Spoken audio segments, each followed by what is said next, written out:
বিকেল হয়ে আসলেই আমাদের সবার মাথায় একটি টেনশন থাকে বিকেলের নাস্তায় কোন আইটেমটি করব যা সবারই অনেক পছন্দের হবে।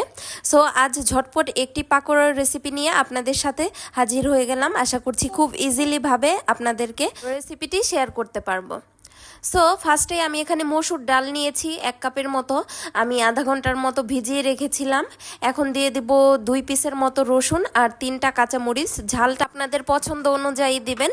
এই তো আমি হালকা করে ব্লেন্ড করে নিলাম। এখন দিয়ে দিব 1 কাপের মতো পেঁয়াজ কুচি। আপনারা অবশ্যই ট্রাই করবেন পেঁয়াজ কুচির পরিমাণটা অনেক বেশি দেওয়ার জন্যে। এখন দিয়ে দিব স্বাদ মতো লবণ, দিয়ে দিব সামান্য পরিমাণ ধনিয়া গুঁড়া, আপনারা চাইলে নাও দিতে পারেন, কোনো প্রবলেম নেই। এখন দিয়ে দেব খুবই সামান্য পরিমাণ হলুদ গুঁড়া আর দিয়ে দেব একটু জিরা গুঁড়া, ভাজা জিরে গুঁড়া, এতে করে ফ্লেভারটা অনেক সুন্দর আসে। আর আপনারা চাইলে এখানে মরিচ কুচি কুচি করেও দিতে পারেন, কিন্তু আমি একবারে ব্লেন্ড করে নিয়েছি। দেখুন আমি এইভাবে করে মতো মাখিয়ে নিয়েছি, আমার এক্সট্রা কোনো পানির প্রয়োজন হয়নি। আপনাদের যদি পানি লাগে তাহলে আপনারা হালকা পরিমাণে দিতে পারেন। এখন চুলায় একটা ফ্রাইং প্যান আমি গরম হতে দিয়েছি তেল দিয়ে, বেশ অনেকটা পরিমাণে তেল দিতে হবে। আর একে একে সব পেঁয়াজগুলো আমি দিয়ে দিব।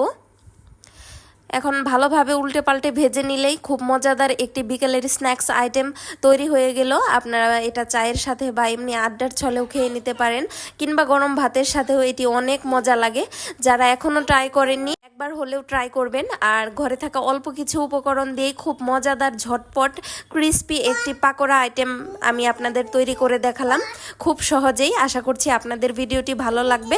এবং এই পেঁয়াজু বা পাকোড়া যাই বলি না কেন, খেতে কিন্তু অসম্ভব মজা। টমেটো সস দিয়েও আপনারা খেয়ে নিতে পারেন, কিংবা এমনিও খেতে পারেন। ছোট বড় সকলেরই অনেক ভালো লাগবে, যেহেতু এটা বেশি স্পাইসি না।